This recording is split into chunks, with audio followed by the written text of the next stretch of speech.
हजरत उमर फारूक रज़ियल्लाहु ताला अन्हु ने जवाब में 2 खत भेजे, एक गवर्नर के नाम और एक दरियाए नील के नाम। दरियाए नील दरिया है, क्या दरिया भी खत पढ़ता है?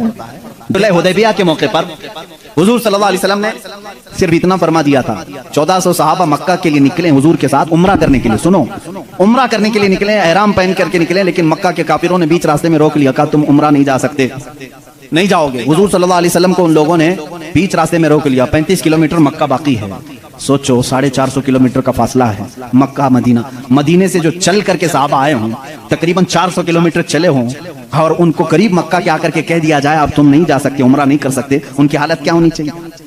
सहाबा जोश में थे, कहा या रसूल अल्लाह सल्लल्लाहु अलैहि वसल्लम इजाजत दें, हम इनके परखचे उड़ा दें। बदर भी हो चुकी थी, ओहद भी हो चुकी थी, खंदक भी हो चुकी थी, सारी जंगों में सहाबा ने अपने जौहर दिखा भी चुके थे।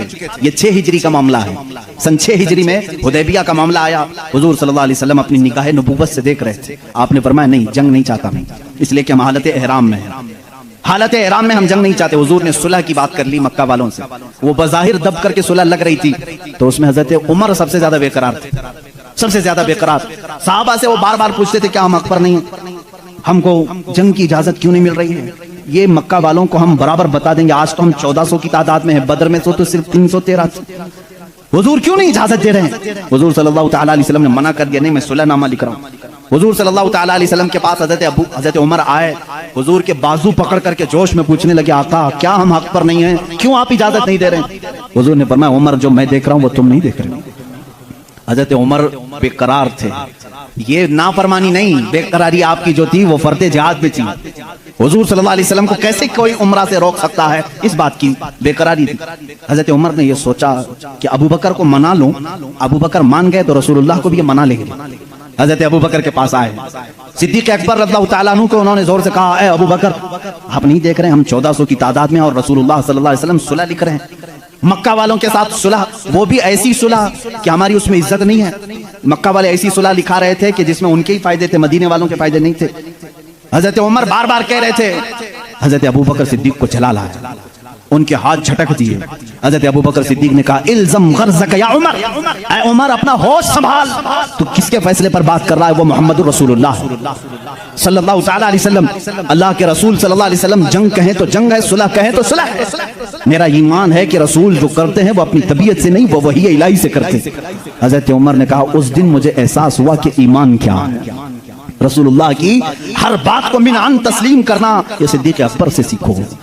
उसको उस सुलह को हजरत उमर ने तस्लीम किया। ये सिद्दीक अकबर रज़ियल्लाहु ताला अन्हु की ज़ात तय्यबा थी। मेरे अजीजों, अगर इन्हीं पर पूरी बात खत्म हो जाएगी, मेरा वक्त निकल जाएगा। सैयदना अबू बकर सिद्दीक रज़ियल्लाहु ताला अन्हु तकरीबन 2 साल और चंद माह आपने खिलाफत के उमूर को संभाला, और आपकी उम्र मुबारका 60 साल से तजावुज कर चुकी थी, 63 साल के करीब आपकी भी उम्र मुबारका थी।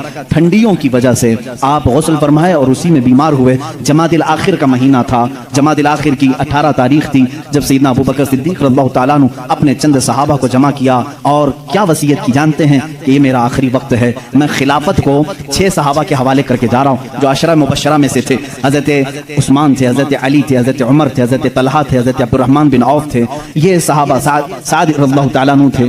ये सहाबा के हवाले करके जाते हैं, ये आपस में जिसको खलीफा बनाए, ऐ मुसलमानों तुम उसको खलीफा मान लेना। देखें खिलाफत के मामला कैसे चल रहे हैं, वो मैं आज आपको डिटेल में ले जा रहा हूँ। यह 18 जमादिल आखिर की तारीख थी जब हजरत अबू बकर सिद्दीक रज़ियल्लाहु ताला अन्हु अपने घर वालों के साथ बैठे, आखिरी वसीयत ये करते हैं मेरा इंतकाल हो जाए, मुझे गुस्ल दिया जाए, कफन दिया जाए, तो दफन करने से पहले मेरे जनाजे को रसूल करीम सल्लल्लाहु अलैहि वसल्लम के हुजरे के सामने लाकर रखना।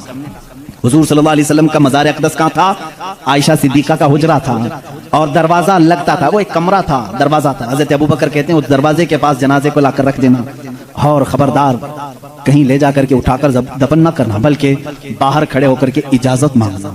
ऐ अल्लाह के रसूल, तुम्हारा रफीक, तुम्हारा दोस्त आपके बगल में दफन होने की इजाजत मांगता है, अगर रसूल करीम सल्लल्लाहु अलैहि वसल्लम इजाजत दे दें तो मुझे हुजूर के पहलू में दफन कर दें। ये हो सकता है मेरे अजीजों, इस बात को शायद वहां भी सुन रहे होंगे तो तड़प जाना चाहिए कि सिद्दीक अकबर ने ये नहीं कहा, साहबा ने भी ये नहीं पूछा इजाजत, कब्र वाले से कैसे इजाजत, वो रसूल पाक कब्र में है और कहने वाला कोई आम आदमी नहीं, अबू बकर सिद्दीक है, खलीफतुल मुस्लिमीन है रज़ियल्लाहु अन्हु। साहबा ने भी कुछ भी कहा नहीं, ठीक है, सबको शायद अकीदा वही था जो आज बरेली के इमाम ने हमें दिया है। सहाबा का कीदा वही था, तू जिंदा है वल्लाह, तू जिंदा है वल्लाह, मेरी चश्मे आलम से छुप जाने वाले। इसीलिए उन्होंने नहीं कहा, पूछा नहीं। वफात हो गई, गुस्ल के बाद, तजहीज तकफीन के बाद जनाजा लाया गया और उनके मुताबिक सहाबा ने दरवाजे के बाहर खड़े होकर के पूछा भी, ए अल्लाह के रसूल, आपका रफीक, आपका खलील, आपका यार गार आपके पहलू में दफन होना चाहता है। सहाबा का अकीदा देखो, मुलाहिजा करो। उस वक्त फरमाते हैं सहाबा बाहर थे, अचानक दरवाजे की चटखनी खुली, दरवाजा खुल गया, कब्र अथर से आवाज आई, अदखिलुल हबीब इलल हबीब, हबीब को हबीब के साथ दाखिल करो। अज़ीज़ान गिरामी, रसूल करीम सल्लल्लाहु तआला अलैहि वसल्लम की इस आवाज़ को कौन नहीं पहचानता था। सिद्दीक़ अकबर अल्लाह तआला अन्हु को इजाज़त के बाद दफन किया गया है। हुज़ूर अकरम सल्लल्लाहु तआला अलैहि वसल्लम के पहलू में वो आराम फरमाए हैं। सिद्दीक़ अकबर की क्या ज़ात है मेरे अज़ीज़ों, दुनिया में थे तो रसूल के साथ रहे, कब्र में हैं तो रसूल के साथ हैं। मेरे आका ने फरमाया, क़यामत की सूर फूंकने के बाद दुनिया की सरजमीन से सबसे पहले उठने वाला मैं होऊंगा, दूसरे नंबर पर अबू बकर सिद्दीक़ होंगे, तीसरे हज़रत उमर होंगे। हुज़ूर खुद फरमाते हैं, ऐ लोगों तुम्हें मालूम है महशर के मैदान में मैं किस तरह से आऊंगा। मेरे आका फरमाते हैं, मैं अपनी कब्र से उठूंगा, अबू बकर व उमर उठेंगे, मैं दोनों के हाथों पर कंधे, दोनों के कंधों पर अपना हाथ रख करके मैदान महशर में आऊंगा। अल्लाह अल्लाह, वो जलवा कैसे होगा जब एक वजीर इस तरफ हो, दूसरा वजीर उस तरफ हो, बादशाह हिकमत बीच में हो। वो क़यामत के दिन है। इसीलिए मेरे अजीजों, रसूल करीम सल्लल्लाहु तआला अलैहि वसल्लम की बादशाहत आज भी है या नहीं? बादशाह किसको तस्लीम करते हो? बादशाह किसको मानते हो? रसूल करीम सल्लल्लाहु अलैहि वसल्लम को। एक मुहक्किक ने बड़े अच्छे अंदाज में मुझसे एक बात कही थी कि दुनिया का निजाम है कि जब बादशाह कुर्सी पे होता है तो वजीर उसके पहलू में होते हैं। वजीर इधर है, इधर कोई वजीर बैठा है। बादशाह जब उठ के चला गया तो वजीर भी चले जाते हैं, वजीरों की कुर्सियां भी खाली होती। बादशाह जब तक बैठा है वजीर भी बैठे हुए हैं। जब तक बादशाह कुर्सी पर है वजीर भी हैं। वजीरों का अगल बगल होना भी इस बात की अलामत है कि निजाम सल्तनत चल रहा है, निजाम सल्तनत चल रहा है। ऐ लोगों, तुम किस खाम ख्याली में हो? क्यों किसी की जय विजय पुकारते हो? क्यों किसी को बादशाह तस्लीम करते हो? अल्लाह के हबीब मोहम्मद रसूलुल्लाह सल्लल्लाहु अलैहि वसल्लम दुनिया में जब थे तब वो शाह थे, वो बादशाह थे। अपनी कब्र अथर में जब गए तो एक पहलू में सिद्दीक़ अकबर लेटे हैं और आगे के पहलू में उमर फारूक लेटे हैं। ये इस बात की अलामत है वजीर अब भी अगल बगल हैं और बादशाह अपनी कुर्सी बादशाहत पर कायम है। वो जिंदा है वल्लाह, तू जिंदा है वल्लाह, मेरी चश्मे आलम से छुप जाने वाले। जब तक ये कब्रों का मंजर कायम रहेगा समझना रसूलुल्लाह की बादशाहत कायम रहेगी। आई नई हुकूमत, सिक्का नया चलेगा, आलम में रंग बदला, सुबह शबे विलादत बुझ गई जिसके आगे सभी मशालें, शम्मा वो लेकर आया हमारा नबी। मेरे अजीजों, उस नबी का दौर खत्म नहीं हुआ, उस नबी का दौर अब भी बाकी है, उस नबी का दौर अब भी बाकी है। रसूल करीम सल्लल्लाहु अलैहि वसल्लम के जानिसार सहाबा सिद्दीक़ अकबर अल्लाह तआला अन्हु की वफात के बाद जो सहाबा मौजूद थे उन्होंने मशवरे से, जो 6 सहाबा थे, मशवरे से बिल इत्तेफाक सैयदना उमर इब्न खत्ताब रज़ियल्लाहु तआला अन्हु के हाथ में बैत कर ली। ये जमादिल आखिर का महीना था, 13वीं हिजरी थी। यहाँ से हज़रत उमर फारूक ने निज़ामे खिलाफत को संभाला। आपका दौर इतना सुनहरा है, इतना सुनहरा है। वो उमर जिसके आदाब पे शहदा सकर, इज़्ज़ो शान अदालत पे लाखों सलाम। अज़ीज़ान गिरामी, उस उमर की हम बात करने चले हैं जिसके मुतालिक मेरे नबी ने खुद फरमाया, जिस रास्ते से उमर चलते हैं शैतान उस रास्ते पे नहीं आता है। जहाँ तक उमर की खुशबू जाती है शैतान उससे दूर भागता है। लौकान बादी नबियन लकान उमर इब्न खत्ताब। हुजूर सल्लल्लाहु अलैहि वसल्लम फरमाते हैं, अगर मेरे बाद कोई नबी हो सकता तो उमर इब्न खत्ताब होते, लेकिन मैं खातमुन नबिय्यीन हूँ, मेरे बाद कोई नबी नहीं आ सकता। इसलिए कि उमर फारूक रज़ियल्लाहु तआला अन्हु की जुबान पाक ऐसे मशवरे होते थे। कई मर्तबा का मामला ऐसा है, लोग अलग अलग मशवरे देते, हज़रत उमर जो मशवरा देते थे उसी के मुताबिक कुरान की आयत आ जाती थी। अल मुवाफ़िक़ु रअयिही लिल वही वल किताब, आपका लक़ब दिया गया। पर्दे के मामला जो आए औरतों पर, ये हज़रत उमर के मशवरे से आए। अजान देने के जो अल्फाज हैं ये हज़रत उमर के मशवरे से हैं। ये तमाम मामलात में हज़रत उमर ने खुद मशवरा दिया था और अल्लाह ने हुक्म भी वैसे ही नाजिल फरमाया। और हदीस में ये मिलता है कि उमर की जुबान पर अल्लाह के कलमे होते हैं। अल्लाह रब्बुल इज़्ज़त की जो सदाकत है, जो हक़ानियत है, हज़रत उमर फारूक की जुबान पर कायम होती। सैयदना उमर फारूक रज़ियल्लाहु तआला अन्हु ने 10 साल खिलाफत के इस निज़ाम को संभाला। कितने? 10 साल। लेकिन आपका निज़ाम ऐसा था, आज पूरी दुनिया में लाखों उमर होंगे, लेकिन सिर्फ अगर आप उमर कहोगे तो जहन पहले उमर इब्न खत्ताब की तरफ जाएगा। लाखों उमर आए गए उसके बाद, लेकिन सिर्फ अगर उमर कहोगे या उमर फारूक कहोगे, किसी का जहन दूसरे उमर की तरफ नहीं जाता, उसी रसूल की उमर की तरफ जाता है। अपने तो अपने गैरों ने भी मिसाल थी, गैरों ने भी मिसाल थी हिंदुस्तान की। यहाँ पर गांधी जी को आप कौन नहीं जानता? नहीं जानोगे तो विटामिन यम भी नहीं रख सकते। गांधी जी ने खुद अपने तहरीर में लिखा है, मौजूद है ये बात, मोहनदास करमचंद गांधी की बात कर रहा हूं कि मेरे पास हमारे पुराने लोगों की तारीख पेश करने के लिए कोई चीज नहीं है, क्योंकि जिन भगवानों का तज़किरा आज किया जाता है, गांधी जी ने कहा मुझे मालूम नहीं वो हकीकत में थे भी कि नहीं थे। ये मैं दूसरों की बात नहीं कर रहा हूं, इसीलिए तो गांधी जी को आरएसएस वाले नहीं मानते। हाँ, साफ बात मैं बता रहा हूं। उन्होंने लिखा है कि मुझे मालूम नहीं कि हमारे मजहब की जो शख्सियत हैं वो हकीकत में थी भी कि नहीं थी, लेकिन हिंदुस्तान की पार्लियामेंट अब कायम होगी तो जो भी संभालेगा मैं उसको दो नाम दे सकता हूं कि उनकी तरह संभालो, एक अबू बकर दूसरे उमर का। कहा कि ये दो नाम खाली ख्याली नहीं है, फील्ड पर थे और करके दिखाया है। गांधी जी पढ़े लिखे आदमी थे और हिस्ट्री के वो शौकीन भी रहे, जिसकी वजह से तारीख में इस तरह की दिलचस्पी थी। इन शख्सियत का हवाला क्यों दिया, कुछ लोगों ने पूछा भी। कहा कि निज़ाम खिलाफत, निज़ाम हुकूमत संभालने का मतलब ये नहीं है कि कुर्सी पर बैठे और किसी किले की फसील पर चढ़ करके सिर्फ चिल्लाए। ये निज़ाम हुकूमत संभालने का मतलब नहीं है। निज़ाम हुकूमत संभालना अगर चाहते हो, तुम्हें अगर कुर्सी पर बिठाया गया है तो दूसरी सबसे बड़ी तुम्हारी जिम्मेदारी क्या होती है, वो ये दो खलीफा की जिंदगी में देखो। हज़रत उमर कहते हैं मैं ढूंढ करके गरीबों की मदद करना चाहता था, जो बेकस है, जो मजबूर है। मुझे मदीने में एक बूढ़ी ऐसी मिली जिसका कोई नहीं था, वो गरीब भी थी, लाचार थी। हज़रत उमर कहते हैं मैंने सोचा इस बूढ़ी की खिदमत करूंगा इसके घर में जा करके, लेकिन किसी को पता ना चले। हज़रत उमर कहते हैं मैं सुबह जब गया उसके घर पर, उसके घर का कचरा पूरा साफ था, बर्तन धोए हुए थे, उसका बिस्तर झाड़ा हुआ, लेकिन वो औरत अपने बिस्तर से उठने के भी काबिल नहीं थी, बूढ़ी औरत थी। हज़रत उमर कहते हैं दूसरे दिन मैं गया, फिर साफ सुथरा था, ये बूढ़ी औरत कैसे काम कर जाती है अपने घर के। तीसरे दिन वो कहते हैं मैं फजर की नमाज से पहले छुप कर देखना चाहता था यह औरत अपने हाथों से कैसे घर की सफाई करती, लेकिन वो कहते हैं मैं चौंक गया। दरवाजे पर एक कोई शख्स आया, कंबल ओढ़े हुए, जल्दी जल्दी झाड़ू झाड़ रहा है, बर्तन मांज रहा है, बिस्तर सलीके से लगा रहा है। अजान हुई और फौरन बाहर निकला। हज़रत उमर कहते हैं मैं इस पुर असरार खादिम को देखने के लिए आगे बढ़ा, कंबल उठाया तो वो सिद्दीक़ अकबर थे, खलीफतुल मुस्लिमीन, वक्त का खलीफा।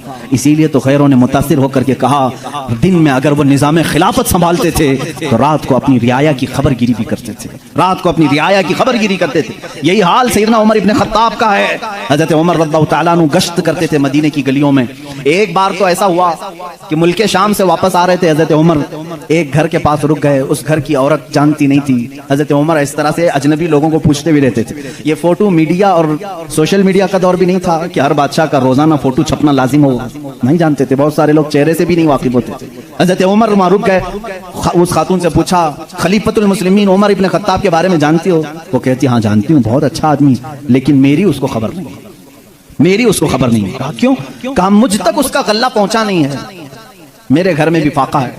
हज़रत उमर ने कहा उमर अमीरुल मोमिनीन वो मदीने में रहता है, तेरे तक खबर कैसे पहुंचेगी, इतनी दूर तू रहती है मुल्के शाम के रास्ते में। उस बूढ़ी औरत ने कहा अगर उसको यहां तक की खबर नहीं पहुंच सकती तो उसे खलीफा भी नहीं बनना चाहिए। अगर इतने दूर की किसी गरीब की खबर उसको नहीं पहुंचती तो उसे खलीफा भी नहीं होना चाहिए। हज़रत उमर उस रात इतना रोए कि उनकी दाढ़ी भीग गई। सच कहा इस खातून ने, गए बाजार से सामान खरीद कर अपने कंधे पर उठा लाए और उस औरत के घर पहुंचाया। एक घर मदीने का ऐसा भी आपने देखा जहां रात को औरत अपने बच्चों को थपक कर सुलाती थी और हांडी में कुछ जल रहा होता था, आग लगी है, हांडी में पकने की आवाज आती। हज़रत उमर देख रहे थे, आवाज सुन रहे थे, बच्चों को माँ कह रही सो जाओ सो जाओ, बच्चे कह रहे माँ तो रोजाना यही बोल के सुलाती है, 2 दिन से पक रहा है, कब पकता है, हम रात को भूखे सो जाते। हज़रत उमर दस्तक देते हैं, उस घर वाली से पूछते हैं क्या मामला है? कहा घर में कुछ भी नहीं। फिर ये हांडी में क्या है? कहा पानी और पत्थर रखे हूँ बच्चों को बहलाने के लिए, इसी आस में सो जाएंगे। हज़रत उमर रज़ियल्लाहु तआला अन्हु फरमाते हैं मुझे इसकी खबर नहीं हुई, बैतुल माल में गए, पूरा थैला उठाया आटम का, अनाज का, अपने कंधे पर लेकर निकले। उनके गुलाम ने कहा ये हमें दे दें, हम लेकर चलते हैं। सख्ती से कहा क़यामत के दिन क्या तू मेरे अमाल का बोझ उठा पाएगा? मुझे उठाने दे। लेकर क्या है, नकाब बांधे हुए थे अपने चेहरे पर। उस खातून से कहा मैं रोटियां पकाता हूँ। घर में दाखिल होकर आटा गूंधा, रोटियां पकाई, बच्चों को जगाया, उनका मुंह धोया और रोटियां उन्हें परोसने लगे। वो खातून की आंखों में आंसू आ गए। कहा तुझ जैसा फरिश्ता अल्लाह ने उतारा है, मेरे घर कई दिनों के बाद ग़िज़ा आई है। उस खातून से हज़रत उमर ने पूछा उमर के बारे में तुम्हारा क्या ख्याल है? उमर के बारे में तुम्हारा क्या ख्याल है? वो कहती है बहुत नेक है, खलीफा रसूल है, लेकिन क्या करूं, मुझ जैसी गरीब की फरियाद शायद उस तक नहीं पहुंची। अगर मेरे बच्चे भूखे मर गए तो मैं क़यामत के दिन ये शिकायत जरूर करूंगी। हजरत उमर हिचकियां लग गई, जोर से हिचकियां आ गई हजरत उमर को। वो खातून कहने लगी, मेरे भाई तुझे क्यों इस बात का खौफ है, तुझे क्यों इस बात का डर है, तू क्यों रो रहा है? हजरत उमर जिनकी आंखें लाल हो चुकी थी, गम की वजह से बदन पे कपकपी थी, नकाब हटाया, उस खातून को कहा, उमर इब्ने खत्ताब मैं ही। वो खातून मचल गई और कहा, ऐ रब्बे जुल जलाल तू गवाह हो जा, मैं उमर की यहाँ पर भी गवाही देता हूँ और क़यामत के दिन भी गवाही दूंगी कि अगर किसी गरीब की खबरगिरी कोई कर सकता है तो वो उमर इब्ने खत्ताब है। एक साल पूरे मदीने में कहता गया, वो पूरे साल तक हजरत उमर फारूक ने सालन नहीं खाया, सालन नहीं खाया, रोटी को पानी में भिगोते थे, खाते थे। लोग कहते थे आप क्यों नहीं खा रहे हैं, आप खलीफा हैं? कहते थे कहत का दौर है, पता नहीं कौन भूखा है और कौन खाया है, मैं उस वक्त तक नरम नहीं खाऊंगा जब तक मेरी पूरी रियाया खुशहाल ना हो जाए। हजरत उमर का ये निजाम था, जिसके बाद हालात ऐसे हो गए, सिर्फ 2.5 साल के बाद, सिर्फ 2.5 साल की खिलाफत के बाद मदीने के हालात ये थे मेरे अजीजों, मदीने वाले अपनी ज़कात लेकर बाहर आते थे, लेने वाला कोई नहीं था, ज़कात लेने वाला कोई नहीं, सब ज़कात देने वाले थे।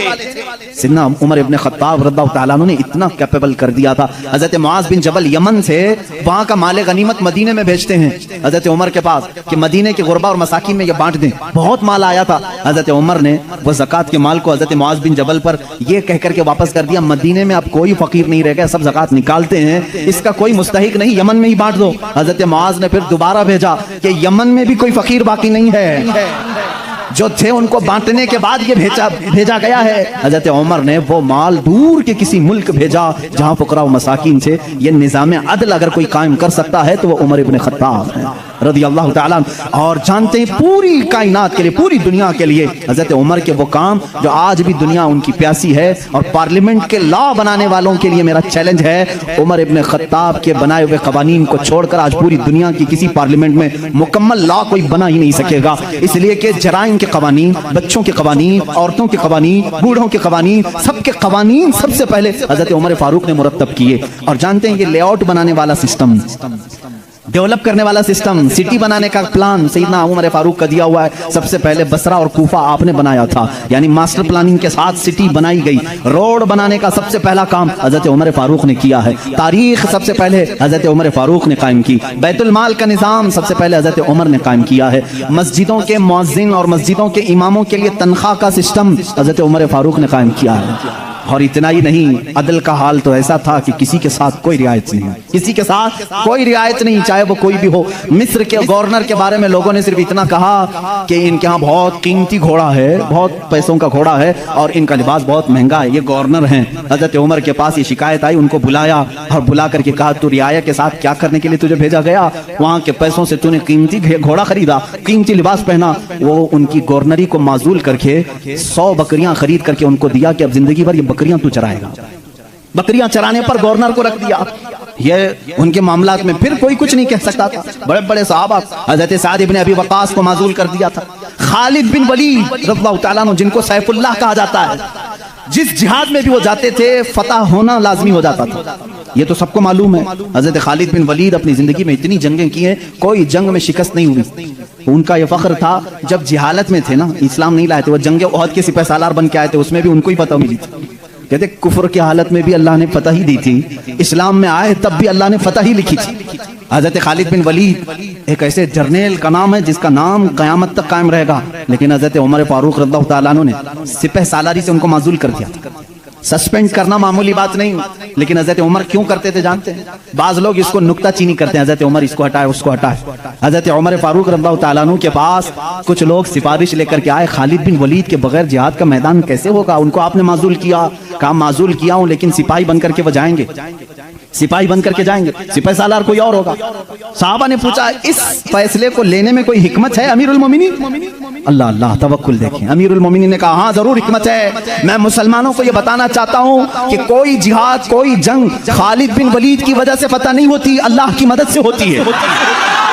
सारे लोग ये डिपेंड होकर के ना बैठ जाएं कि इसी की वजह से होती है। मैं इस उसूल को तोड़ना चाहता हूँ, फतह जो मिलती है वो अल्लाह की तरफ से होती है। ये यकीन देना था, बस इसलिए मैंने माजूल किया है। और यकीन तवक्कुल ऐसा हजरत उमर फारूक रज़ियल्लाहु ताला अन्हु का किताबों में लिखा है। मिस्र के गवर्नर, उन्होंने एक बुरी रस्म के मुतालिक खत लिख करके भेजा। दरियाए नील सूख जाता था हर साल, वहां के लोग अपनी 16 साल की एक नौजवान लड़की को ज़बह करते, उसकी बलि चढ़ाते थे। और खून जो है दरिया नील में बहाते। उनका अकीदा था बलि देने के बाद फिर दरिया जोश मारकर ऊपर आ जाता था। हर साल ऐसा होता था। उन्होंने जब इस्लामी हुकूमत वहां आ गई तो लोगों ने वहां के गवर्नर से, जो मुसलमान थे, सहाबी थे, उनसे पूछा हर साल हमारा मामूल है, इस साल भी आप इजाजत दें, जुलूस निकालेंगे, एक लड़की को ज़बह करेंगे, उसका खून डालेंगे। उन्होंने कहा मैं तो ये काम नहीं करूंगा, और अगर ऐसा है तो देखा जाएगा। वो खामोश रहे। दरिया नील हकीकत में सूख गया, पानी नीचे चला गया। लड़की की बलि नहीं दी। तो याद रखना, शैतान इस तरह की हरकतें तुम्हें करके दिखाएगा ताकि तुम्हारा अकीदा खराब हो जाए। उस गवर्नर ने हजरत उमर के पास खत लिखा कि इसका क्या करूं, ये कैसे हल निकालूं। हजरत उमर फारूक रज़ियल्लाहु ताला अन्हु ने जवाब में 2 खत भेजे, एक गवर्नर के नाम और एक दरिया नील के नाम। दरिया नील दरिया है, क्या दरिया भी खत पढ़ता है? दरिया भी बातचीत करता है। हाँ, रसूल के गुलामों के साथ हर चीज बातचीत करती है, हर चीज बातचीत करती है। हजरत उमर ने एक खत गवर्नर के नाम पर लिखा, तुम फिक्र मत करो, तुम अपने काम पर बाकी रहो, रसूलुल्लाह की शरीयत का निफाज कायम रहे। और रही बात दरिया जो सूखता है, मैं इसको लेटर लिख रहा हूँ। इसको खत लिखा क्या, बिस्मिल्लाहिर्रहमानिर्रहीम, ऐ नील। ये खत उमर इब्ने खत्ताब रसूलुल्लाह के खलीफा की तरफ से दरिया नील के लिए। मैं कहता हूँ, ऐ नील, अगर तू अपनी मर्जी से बहता है तो हमें तेरे पानी की जरूरत नहीं, और अगर तू अल्लाह के हुक्म से बहता है तो उमर इब्ने खत्ताब रसूल की खिलाफत को जो कायम किया है, हुक्म देता है कि अल्लाह के हुक्म से जारी हो जा। इतना लिखा और कहा, ये दरिया नील को देना और ये मिस्र के गवर्नर को देना। खत लेकर के कासिद आया, कासिद ने गवर्नर को खत पकड़ा है, गवर्नर के नाम पर था, वो पहुंचा, दरिया नील के नाम पर था, जो दरिया नील को दिया गया। उस वक्त मौजूद मिस्र के सारे लोग शाहिद हैं, उसी वक्त दरिया नील का पानी जोश मारकर 16 गज ऊपर आ चुका था। आज तक दरिया नील दोबारा कभी नहीं सूखा। 14 सदियां गुजर गई। मैं खुद दरिया नील की कश्ती की सवारी कर चुका हूं। मिस्र में 5-5 साल तक काहिरा में पानी बरसता नहीं, बारिश नहीं आती। 5 साल, तकरीबन 4 साल तक रहे, एक दिन भी बारिश नहीं देखी। 5-5 साल तक बारिश नहीं आती, लेकिन दरिया नील में जाओ तो लबालब भरा रहता है। ऐसा लगता है कि खत का असर आज भी बाकी है। रसूलुल्लाह के गुलामों की हुकूमत हर शय पर कायम है, हर शय पर कायम है। अल्लाह के नबी सल्लल्लाहु अलैहि वसल्लम के इन खुलफा ने पूरी दुनिया पर हुकूमत की। क्यों ना हुकूमत करें? इसलिए कि ये ताबे थे अल्लाह उसके रसूल के। तो अल्लाह ने ये वादा किया है, इन तंसुरुल्लाह यंसुरकुम, अगर तुम अल्लाह के दीन की मदद में लगे रहो, अल्लाह पूरी कायनात को तुम्हारी मदद में लगा देगा, तुम्हारी मदद में लगा देगा। वो सहाबा कैसे थे जो मेडिटेरियन सी आज भी मौजूद है, बहर मुतवस्सित, अरब से यूरोप में जाना था। कुछ सहाबा इकराम वो भी हैं जिन्होंने एक दरिया के पास आकर घोड़े रोक लिए। दरिया सामने, समंदर है, उधर के कंट्री में जाना है, कश्तियां किसी के पास नहीं। जो जर्नेल साहबी थे, सिपाही सालार, सबों ने कहा क्या करें, यहाँ दरिया कश्ती कोई नहीं लाया, हम वापस चलें, दूसरा कोई रास्ता देखें। उस साहबी ने कहा बहुत लंबा सफर करके आए, वापसी का कोई रास्ता नहीं हो सकता। कहा सामने समंदर है, कहा हम रसूल के गुलाम हैं, रसूल करीम सल्लल्लाहु अलैहि वसल्लम के गुलाम हैं। भला आज तक कोई आंधी हमारा रास्ता रोक सकी है? कोई तूफान हमारा मुंह मोड़ सका है? उस साहबी ने ऐसी तकरीर की और साहबा ने पूछा करना क्या है ये तो बताएं। सिपाही सालार साहबी ने कहा अल्लाह का नाम लो, घोड़े दौड़ाओ, समंदर में चलते चलो। वो साहबा कहते हैं सिपाही सालार साहबी आगे बढ़ते रहे, समंदर में घोड़े दौड़ते रहे, यहाँ तक के पूरे समंदर का सफर तय हो गया। किसी घोड़े की टाप पर एक बूंद पानी तक न लगा। दश्त तो दश्त है, इकबाल ने इसी के लिए कहा दश्त तो दश्त है, दरिया भी ना छोड़े हमने, बहरे जुल्मात में दौड़ा दिया घोड़े हमने।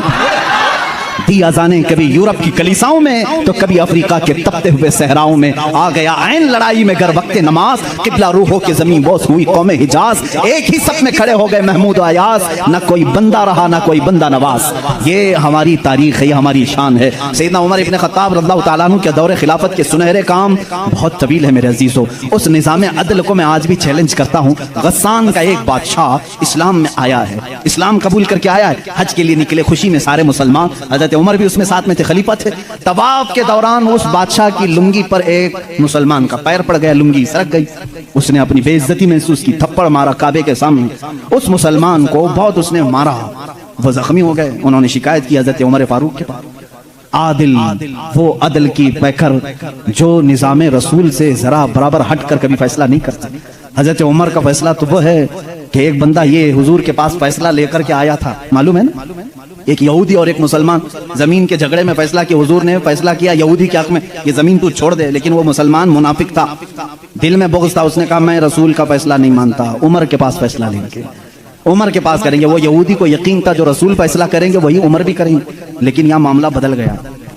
यहाँ मामला बदल गया। वो मुनाफिक ये सोचता था कि उमर को मैं अपनी बातों में ले लूंगा, ये यहूदी है, हमारे दुश्मन है, जमीन मेरे हवाले कर दी जाए। हजरत उमर के पास दोनों गए और कहा हमारा मामला ऐसा ऐसा है। उस यहूदी ने कहा, ए उमर एक बात सुन लो, ये फैसला तुम्हारे नबी के पास हुआ था। कहा उन्होंने क्या कहा? मेरे हक में उन्होंने जमीन का फैसला किया। फिर इसने क्या किया? कहा ये नहीं मानता है, कहता है उमर के पास फैसला करे। अल्लाह अल्लाह। कहा मैं तो फिर इसका फैसला करता हूँ।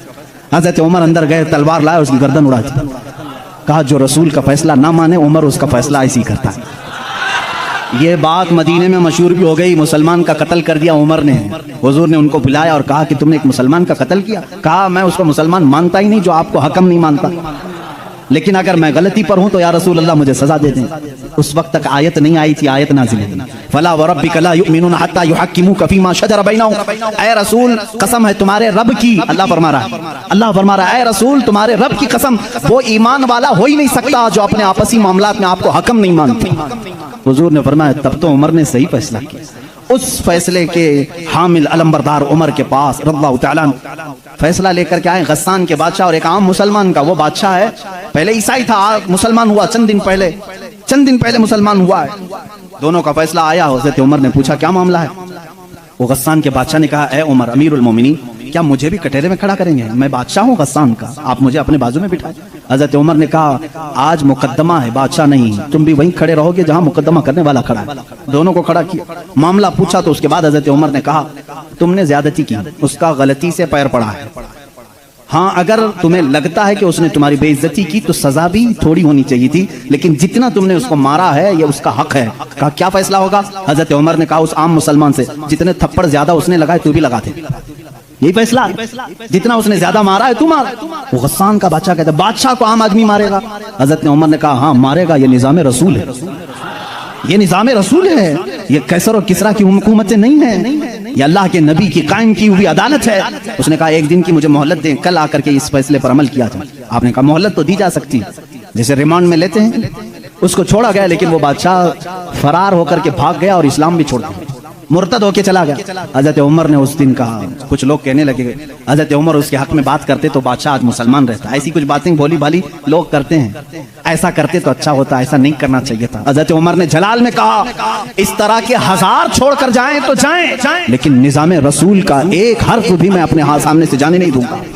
अदल के तकाजों को पूरा मैं हमेशा होता रहने दूंगा। ये सैयदना उमर फारूक की अदालत थी। ये आज पीस एंड जस्टिस की बात करते हैं, उन लोगों से बात करते हैं जिनके पास उमर जैसी अदालत है। ऐ मेरे अजीजों, अदालत के नाम पर आज बड़ा धब्बा है। यहाँ पर बहुत सारे मामला हो सकता है, बहुत सारे लोग मेरे ऊपर इस बात का भी केस कर दें कि ये हद की अदालत है, अदालत की बेइज्जती करता है। हो सकता है मेरे अजीजों, मैं उस अदालत की इज्जत करता हूं जहां अदालत होती है। मैं उसको जज और आदिल नहीं मानता जो पार्लियामेंट की सीट की भूख में मस्जिदें बेच देता हो। मैं उसकी अदालत को नहीं तस्लीम करता जो एक कलील जमात को नजरअंदाज करके हाकिम पार्टी की तरफ बोलता है। मेरे अजीजों, ऐसे लोग दुनिया में बहुत सारे आए जो जमीर फरोश होते हैं, जमीर फरोश होते हैं। हिंदुस्तान भी उसी डगर पर चलने लग गया। अब तक दुनिया की सबसे बड़ी डेमोक्रेसी, सबसे बड़ी जमहूरियत हिंदुस्तान में थी, जहां पर निजाम ऐसा था। हमारा अदलिया का निजाम बहुत अच्छा था, हमारी कोर्ट जितनी थी यहाँ पर सबके साथ बराबर का सलूक किया जाता था, हिंदू हो मुस्लिम हो। आज भी बहुत सारे जज हैं जो ओथ लेते हैं कि मेरा दीन, मेरा मजहब, मेरा सब कुछ इंसाफ होगा, संविधान होगा, मैं सामने किसी को नहीं देखूंगा। देखते नहीं आप, जज के सामने पट्टी बांधे हुए एक मूर्ति को रखा जाता है। क्यों? कानून जब भी होता है वो सामने वाले को देख करके नहीं, उसके प्रूफ सबूत देख करके। लेकिन यहाँ पर अब आम बच्चे को भी बेवकूफ बनाया जा रहा है। मैं इस बात की आवाज उठाना चाहूंगा, इस जुल्म को बंद करो, इस जुल्म को बंद करो। और ये डिक्टेटरशिप जो लाई जा रही है, इस जमहूरियत को खत्म करके, कत्ल करके, देखना चंद दिनों के बाद ये सारे निजाम खत्म करने की बात करेंगे। आज मुसलमानों के खिलाफ एक जहर फैलाया जा रहा है, इसी तरह चंद दिनों के बाद अब दलितों की बारी आएगी, इसलिए कि ये दलितों को भी एक आंख नहीं भाते, ये कभी पसंद नहीं करते। ये 2000 साल पुराना निजाम मनुस्मृति का लाना चाहते हैं, जहां सिर्फ चंद लोगों की हुकूमत होगी। जानते हैं, तारीख उठा करके पढ़ो, इसी सरजमीन पर ऐसे जुल्म किए गए हैं जहां चंद ब्राह्मणों ने कम जात के लोगों के कान काटे हैं, जहां लोगों के कानों में गरम तेल डाले हैं, इसी सरजमीन पर कम जात के लोगों को कूड़ा करकट में घर बनाने पर मजबूर करते थे। जहां आला जात के लोगों के पेशाब पखाने होते थे वहां दलित बिरादरी को रखने पर ही मजबूर करते थे। हर एक के गले में रस्सी बांधकर एक मटका लटकाते थे कि थूकना है तो दलित जमीन पर थूक नहीं सकता, उस मटके में थूकेगा, इसलिए कि उसका थूक जमीन पर पड़े तो ये अपशगुन समझते थे। उस पूरे निजाम को, यहाँ पहले हिंदुस्तान में ये सारी चीजें चली हैं, कास्टिज्म, जात बिरादरी, ऊंच नीच के मामला चलते रहे। लेकिन मैं समझता हूं कि हिंदुस्तान को जब आजादी मिली, भारत को जो आजादी मिली 1947 के बाद, सबों ने मिलकर के एक संविधान बनाया था, अदल इंसाफ का सब लोगों ने हलफ उठाया था, इसमें सबका हिस्सा बराबर का होगा, सब लोगों ने कुर्बानी दी है, सबके लिए निजाम एकसा होगा, बराबर होगा और सबकी दीन का, सबके रिलीजियन का मान सम्मान किया जाएगा। लेकिन अब जो हालात हैं मेरे अजीजों, ये दूसरी डगर पर चल पड़े। अब यहाँ पर उस संविधान को ये खत्म करने की बात कर रहे हैं जो अंबेडकर की सरपरस्ती में बनाए गए थे, उसको खत्म करके ये नए संविधान की बात करने जा रहे हैं। चंद दिनों के बाद ये वोटिंग पावर भी खत्म करने की बात करेंगे। तुम सबको वोट देने का भी हक नहीं होगा, ठहरने की, उम्मीदवार होने की बात तो दूर है। मैं इस निजाम की खुल्लम खुल्ला मुखालिफत करता हूं और मजम्मत करता हूं। मैं मजम्मत करता हूं। हमारे लिए वही भारत और वही हिंदुस्तान अच्छा है जो हमारे बड़ों ने अपने खून की कुर्बानी से आजाद किया है। आप सब उसी भारत को तस्लीम करेंगे या नए नवेले भारत को? हम इस नवे नवेले भारत को जिस डगर पर ये ले जा रहे हैं कास्टिज्म के ऊपर, हम उसको नहीं तस्लीम करते। हम उस भारत को, उस संविधान को मानते हैं जहां अदल सबके लिए बराबर हो, सबके लिए बराबर हो। सुप्रीम कोर्ट को आजाद रखा जाए, वो सबके साथ बराबर का इंसाफ कर सके, चाहे वो तख्त पर बैठा हुआ आदमी हो, चाहे वो गरीब आदमी हो, सबके साथ बराबर का अदल कर सके। हिंदुस्तान ही की बात मैं अगर बताऊं, यहां पर एक बादशाह ऐसा भी गुजरा जिसके एक तीर से एक बच्चे की मौत हो गई थी। एक बच्चे की मौत हो गई। औरत जो बच्चे की मां थी वो मुकदमा कर दी चीफ जस्टिस के पास। उस वक्त के जो चीफ जस्टिस थे काजी सिराजुद्दौला, उन्होंने तलब किया बादशाह को तलब किया। इसी हिंदुस्तान की बात कर रहा हूं। औरत एक जगह खड़ी है, वक्त का बादशाह एक जगह खड़ा है। औरत ने कहा मेरे बच्चे को इनके तीर से मौत हो गई। बादशाह शिकार खेल रहा था, चूक के तीर लग गया। बादशाह ने कहा हाँ मेरा तीर लगा तो है, गवाह भी हैं, सिपाही भी गवाह हैं, औरत भी गवाह है।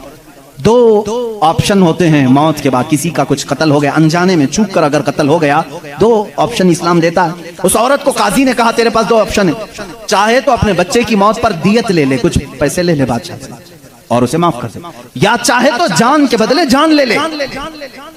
बादशाह की जान भी ले सकती है। काजी ने फैसला सुना था, ये नहीं कि बादशाह को छोड़ देना है। दोनों ऑप्शन औरत के ऊपर। वो औरत ने जब देखा कि अदल का ये पैकर इस्लामी निजाम है, बादशाह के तीर लगा है और काजी सही सही फैसला दे रहा है, उस औरत ने कहा अगर ये काजी आज इस तरह का सही फैसला दे रहा है तो इस तरह के बादशाह की वजह से ही, बादशाह ऐसा होगा इसीलिए काजी ऐसा है। उस औरत ने कहा मैं इस बादशाह की जान बख्शती हूँ, मेरे बच्चे के लिए जो दियत बनती है वो बादशाह मुझे देते। बादशाह ने जितनी दियत बनती थी उससे ज्यादा उसे दिया। और जब ये मामला खत्म हुआ तो बादशाह काजी के पास आया। काजी के पास आया और अपना जुब्बा खोला, उसमें खंजर था। खंजर निकाला, कहा काजी, वो उस वक्त के सुप्रीम कोर्ट का चीफ जस्टिस था काजी। बादशाह क्या कहता जानते हो? मुझे जब पता चला मेरे ऊपर मुकदमा है और मुझे मालूम था मेरे तीर से एक बच्चा फौत हुआ है, मैं आज कोर्ट में आ रहा था, मैं साथ ही खंजर लेके चला। काजी ने पूछा क्यों लेके चले? कहा मैं ये देखना चाहता था कि अगर फैसला कुरान और हदीस के मुताबिक हो तो ठीक है मैं मान लूं, और जरा बराबर अगर बादशाह का ख्याल करके काजी ने किया तो इसी खंजर से काजी को कत्ल कर दो। बादशाह ने यह कहा, काजी मुस्कुराया और अपने गद्दे से उठ गया और चादर हटाई। नीचे बहुत बड़ा कोड़ा था। कहा बादशाह तुम्हें मालूम है मैं आज पहली मर्तबा इस कुर्सी पर आने के बाद, इस गद्दे पे आने के वक्त कोड़ा नीचे लेकर बैठा हूं। कहा क्यों? कहा मैंने उसी वक्त तय कर लिया कि बादशाह को कटहरे में खड़ा करूंगा और फैसला कुरान और हदीस के मुताबिक सुनाऊंगा। अगर बादशाह मान लिया तो ठीक, वरना मैं इस कोड़े से उसे मनवाऊंगा। ये निजाम इस्लाम था, यादल के तकाजे थे। वो उमर इब्ने खत्ताब के दौर के भी सुनहरे वाकयात इस्लाम ने हमें हर जगह सिखाए हैं। ऐ मेरे अजीज भाइयों, अपने घर में भी आदल करना सीखो। जहां तुम्हें अल्लाह ने जितना इख्तियार दिया अदल के साथ पेश आओ। अपने मजदूरों के साथ अदल करो, अपनी बीवियों के साथ अदल करो, अपने बच्चों के साथ अदल करो। याद रखो क़यामत के दिन तुमसे सब चीजों का सवाल होगा। अगर तुम्हारे 4 बच्चे हैं, चारों में से अगर किसी के साथ ऊंच नीच किया तो सारे तुम्हारे अमाल इकारत हो जाएंगे, गैरत हो जाएंगे।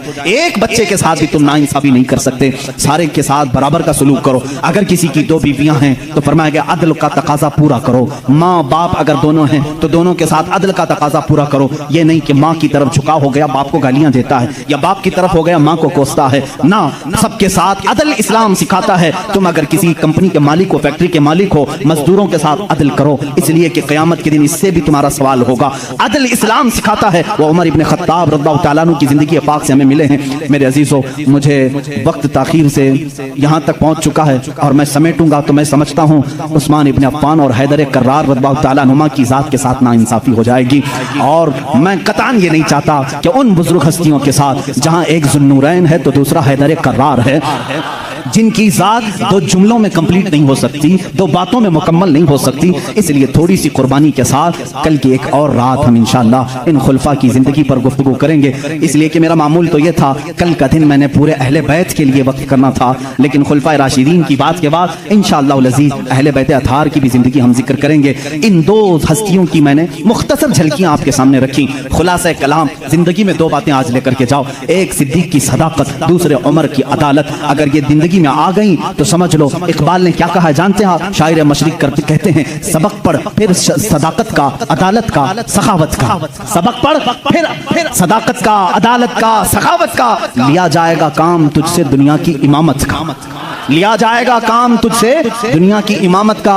मतलब ये है जिसके अंदर 3 चीजें आ गई, सिद्दीक की सदाकत आ गई, उमर की अदालत आ गई, उस्मान की सखावत आ गई, तो फिर कोई उसे फिक्र की जरूरत नहीं। अब कौम उससे इमामत का ही काम लिया करेगी, इसलिए कि वो हर एक का इमाम बनने के काबिल होगा जिसके अंदर ये 3 चीजें आ गई, सदाकत, अदालत और सखावत। आज इन 3 चीजों के ऊपर मेहनत करो मेरे अजीजों। सदाकत का तकाजा ये है, हक बोलो, हक पर कायम रहो। हक बोलने के लिए किसी से खौफ ना खाओ, जब तक जुबान चल रही है बोलो। मैं तो यही समझता हूँ, मेरा मजहब, मेरा मसलक यही है। मैं हुसैनी हूँ, हक गो हूँ, मैं हुसैनी हूँ, वफादार हूँ, मैं हुसैनी हूँ, शुजाअत का अलंबरदार हूँ। ये हमारे नारे होने चाहिए। मैं हुसैनी हूँ, यजीद के हाथ में हाथ देने वाला नहीं। मैं हुसैनी हूँ, हुकूमत के दबाव में आने वाला नहीं। मैं हुसैनी हूँ, जुल्म का साथ देने वाला नहीं। मैं हुसैनी हूँ, मजलूमों के साथ रहने वाला हूँ। इसी तरह आप सब ये भी नारा लगाएंगे, मैं सिद्दीक की सदाकत का अलंबरदार हूँ। बात 50,000 के मजमे में भी वही करूंगा और 5 लोगों के मजमे में भी वही करूंगा।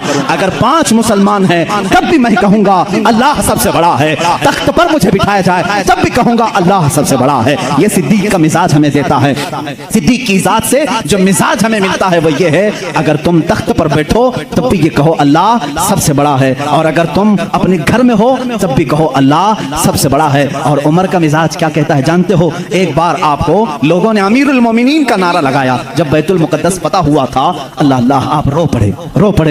सारे लोगों को जमा किया, एक ऊंचे टीले पर खड़े हो गए, खुतबा दिया, रोने लगे। ऐ मुसलमानों, आज तुमने मुझे अमीरुल मोमिनीन कह के पुकारा है, अमीरुल मोमिनीन कह रहे हो। सुनो, मैं अपनी हैसियत बताता हूँ, मेरी जात क्या है। मैं खत्ताब का वही बेटा उमर हूँ। आपके बाप का नाम क्या था? खत्ताब। हज़रत उमर कहते हैं मैं खत्ताब का वही बेटा उमर हूँ जिससे बचपन में 2 बकरियां भी नहीं संभाली जाती थी। मेरे बाप मुझको 2 बकरियां देकर भेजते थे, मैं उन्हें संभालने के लिए जाता, कभी एक इधर भागती कभी वो उधर भागती। मेरे बाप बड़े सख्त थे, मुझे घूंसे मारते थे, मुझे थप्पड़ मारते थे। मैं बारहा मेरे बाप की मार खाया हूं, मुझसे 2 बकरियां नहीं संभाली जाती थी। और आज हालत यह है, 25 लाख मुरब्बा मील पर तन्हा उमर फारूक की ज़मा में हुकूमत है। मजाल है मुल्क शाम में कोई आवाज उठा सके, मजाल है कोई यमन में आवाज उठा सके, मजाल है कोई मिस्र में आवाज उठा सके, मजाल है कोई इराक में आवाज उठा सके। किसी की आवाज नहीं उठती। बैक वक्त इस जमाने की 7 कंट्रियों को तन्हा मदीने में बैठ करके वो देख रहे थे। निहावंद में जंग हो रही है, निहावंद में जंग हो रही है। एक साहबी सारिया, उनको उमर फारूक मस्जिद नबवी में खिताबत के दरमियान पुकार कर कहते या सारिया इलल जबल, या सारिया इलल जबल, या सारिया इलल जबल। मदीने में हजरत उमर फारूक जुम्मा का खुतबा दे रहे हैं और पुकार रहे हैं सारिया पहाड़ की तरफ जाओ, पहाड़ की तरफ जाओ, पहाड़ की तरफ जाओ। मस्जिद में बैठे हुए किसी को कुछ समझ में नहीं आया। 1 महीने के बाद वो लश्कर निहावन से आया, पूछा गया क्या हुआ तुम्हारे साथ? हजरत सारिया उस जंग के सिपह सालार थे, कहते हैं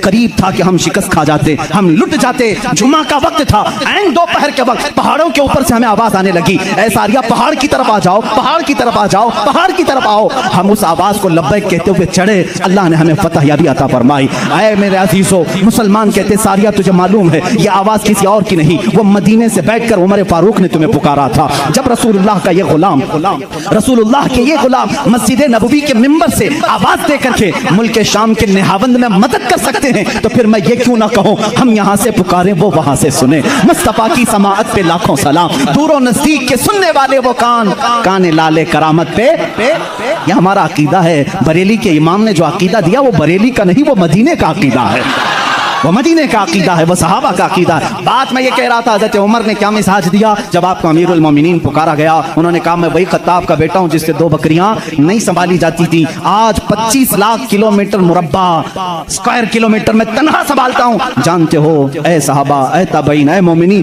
किस वजह से? इसलिए कि पहले मैं खत्ताब का बेटा था, अब रसूल का गुलाम हूं। जब से मेरी निस्बत रसूलुल्लाह से है, हर चीज अल्लाह ने मेरे ज़ेरे नगी की है। जब तक बिके न थे तो कोई नीचे दब करके कोई मर गया, आग में जल करके कोई मर गया, पानी में डूब कर कोई मर गया। खुदकुशी की बात नहीं, हादसे से, खुद जला करके मरा है, खुद पानी में कूद के मरा है, उसके लिए नहीं, हादसे से आग में जल कर मर गया, या फिर पानी में गर्क हो गया, या फिर किसी बड़े हादसे में, या निमोनिया की बीमारी जिसको ज़ातुल जुन्ब कहा जाता है, इसमें अगर किसी का इंतकाल हो गया, या पेट के दर्द में कोई इंतकाल कर गया, या वो औरत जो बच्चा होने के वक्त इंतकाल कर गई, इन सब को शहीद का दर्जा दिया जा रहा है। ये शहीद हुक्मी है, यानी हकीकी शहीद का मकाम एक अलग है, लेकिन इनको हुक्मन शहीद कहा जाता है इस्लामी एतबार से।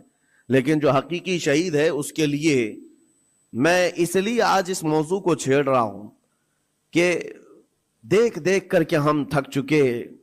छोटे से बच्चों के जख्म हमारी नींद खराब कर देते हैं, उनकी चीखें हमारे चैन को उड़ा देती हैं।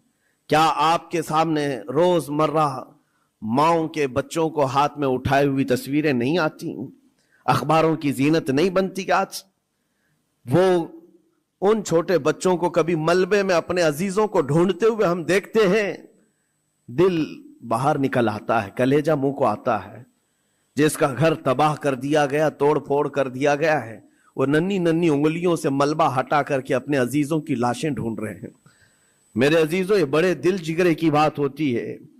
8 साल की उम्र में, 6 साल की उम्र में जिनके माँ बाप भाई बहन सब छीन लिए गए हों, और अगर उस बच्चे को जिंदा रहना है, अभी जिंदा रहना है, तो उसकी आगे की जिंदगी का क्या है? उसके पास कोई असबाब नहीं, लेकिन फिर भी वो बच्चा अल्हम्दुलिल्लाह कहते हुए आगे बढ़ता है। ये हालात देख करके और फिर मेरा जिस्म उस वक्त रोंगटे खड़े कर दिया, और उस वक्त हमारे जिस्म में कपकपी तारी हुई जब हमने लाशों की अंबार को देखा, और बड़े बड़े जवानों के नहीं, छोटे छोटे बच्चों की लाशें लाइन से लगाई गई हैं, तकरीबन 50 या 60 बच्चे, और माए उसमें अपना बच्चा ढूंढने के लिए चादर हटा हटा करके देख रही हूं। ऐसे लगता है जैसे हम स्कूल भेजते हैं अपने बच्चों को, और भीड़ में अपने बच्चों को तलाश कर रहे होते हैं, और वो मैयतों में अपने बच्चों को ढूंढ रही हैं, हाथ में दस्ती या रुमाल लिए हुए। जब अपना बच्चा मिल जाए, माँ उसके बच्चे का खून साफ करती है चेहरे से।